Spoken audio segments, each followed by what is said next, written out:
Facebook scroll করতে করতে আজকে একটা জিনিস দেখলাম, সেটা হচ্ছে যে এই হ্যাকটা।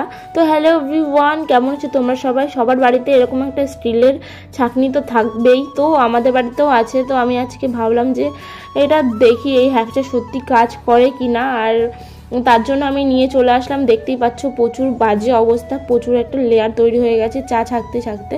তো আমি এটা আগুনে গ্যাসে পুড়িয়ে নিচ্ছিলাম, এইভাবেই দেখিয়েছিল ফেসবুকে। তো এটা আগুন ধরে গেছিলো আর আমি তো ভয় পেয়ে গেছিলাম। তারপরে জলের মধ্যে আমি এটাকে বেশ কিছুক্ষণ চুবিয়ে রেখে তারপরে এটাকে ঝাঁকিয়ে দিয়েছি। তো এটা দিয়ে নোংরা বেরিয়ে আসছিলো, সেটা দেখলাম যে হ্যাকটা সত্যিই কাজ করে। বাট আমার ছেঁকনিটা হচ্ছে ভিজা ছিল, ওই জন্য হয়তো পুরোটা ভালো করে আসেনি। তো তোমরা কিন্তু অবশ্যই একবার ট্রাই করে দেখো, আর এটা সত্যিই হ্যাকটা কাজ করে আমার তো মনে হয়। তো তোমাদের কেমন লাগলো অবশ্যই কমেন্ট করে জানাবে, আর ভালো লাগলে লাইক কমেন্ট শেয়ার সাবস্ক্রাইব করো। তো আগে দেখো এরকম ছিল, পরে এরকম অনেকটা উঠে গেছে। তো আজকের মতো টাটা।